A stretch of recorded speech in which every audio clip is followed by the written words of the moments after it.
cet homme très pieux est tombé amoureux d'une femme chrétienne de confession.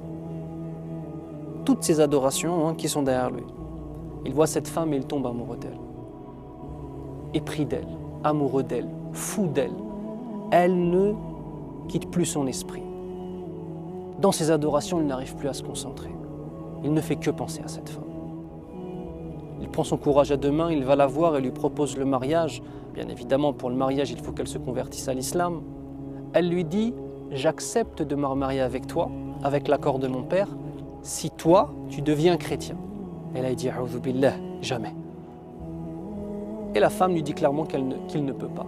Il rencontre le père discute avec lui et voit, parce que ces hommes-là étaient des étrangers, il voit que ce musulman-là, qui était connu dans la communauté musulmane, s'il devient chrétien, c'est un argument pour appeler les autres musulmans à la chrétienté. Et notre homme pieux de refuser.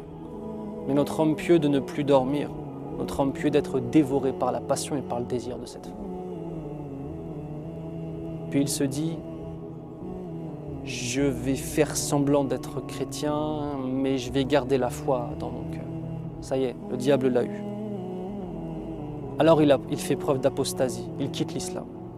Et il devient chrétien pour se marier avec cette femme. Et il passe des années qu'il pourrait qualifier lui-même d'heureux. Pourquoi? Il avait une divinité qui s'appelle Allah. Et il a pris cette femme comme étant une divinité en dehors d'Allah, tout simplement. Parce que l'amour absolu, c'est celui qu'on donne à notre Seigneur. Et si l'amour d'une créature te fait quitter l'amour du Créateur et l'adoration du Créateur, c'est que cette créature, tu l'as pris comme divinité en dehors d'Allah. Et après un certain nombre d'années, un matin, il se réveille et son épouse lui dit « Je ne veux plus de toi. Tu es un homme qui n'a strictement aucune valeur. Tu as délaissé ton Seigneur pour une femme et pour un plaisir de la vie d'ici-bas. Je ne veux pas être avec toi. Et moi aussi, je vais quitter ma religion.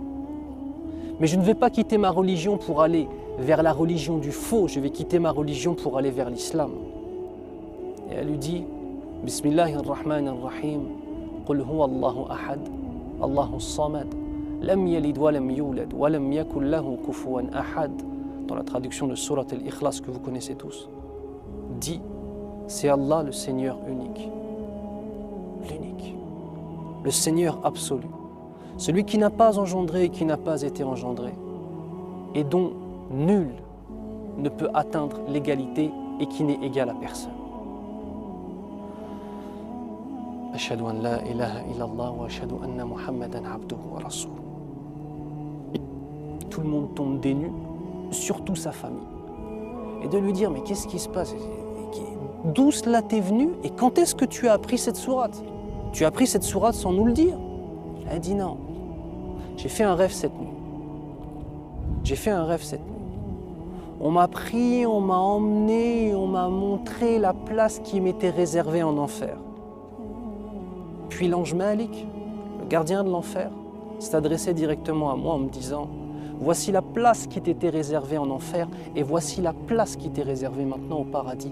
Et cette place en enfer, c'est ton mari qui va la prendre à ta place.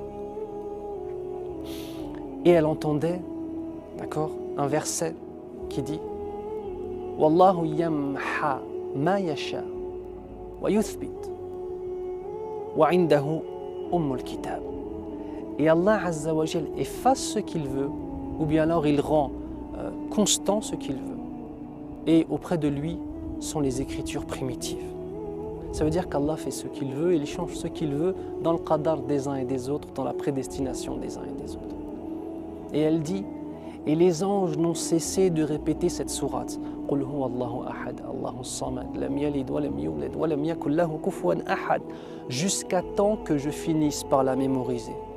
Et je me suis réveillé ce matin et cette sourate, je la connaissais. Elle a quitté cet homme pour Allah Azza wa Jal. Et cet homme, ayant délaissé son Seigneur, son cœur était scellé. Allah lui avait enlevé la foi du cœur. N'oubliez pas que la foi est un bienfait qu'Allah donne à qui il veut et que c'est un rizq, c'est-à-dire une subsistance qu'Allah donne à qui il veut.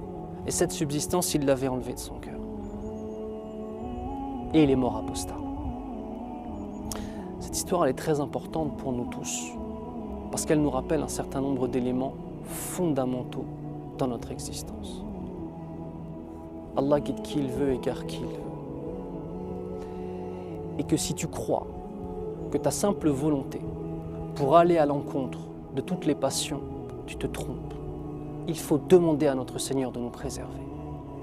Troisième élément, fais en sorte que l'islam soit qurratu aynik, que l'islam soit la prunelle de tes yeux, que tu t'y accroches, que tu ne délaisses jamais et que tu sois fort ou forte envers cette foi. On est attaqué de toutes parts vis-à-vis de notre foi, de toutes parts, de l'extérieur, de l'intérieur, dans nos familles, à l'extérieur de nos familles, dans le monde, dans le... Subhanallah, accroche-toi, sois fort et sois forte, et c'est ça l'action. Accroche-toi, sois fort, sois forte. Et rappelle-toi toujours du fait qu'Allah Azza wa Jal t'aime et qu'il t'a honoré par l'islam. Et que si Allah Azza wa Jal t'a honoré par l'islam, tu te dois d'être une personne honorable. Et qu'Allah t'a donné le plus beau cadeau qu'on puisse s'imaginer, cette foi musulmane. Soyons-en dignes, accrochons-nous à cette foi. Soyons des hommes et des femmes min ibadillahi salihin, parmi les adorateurs d'Allah Azza wa Jal pieux.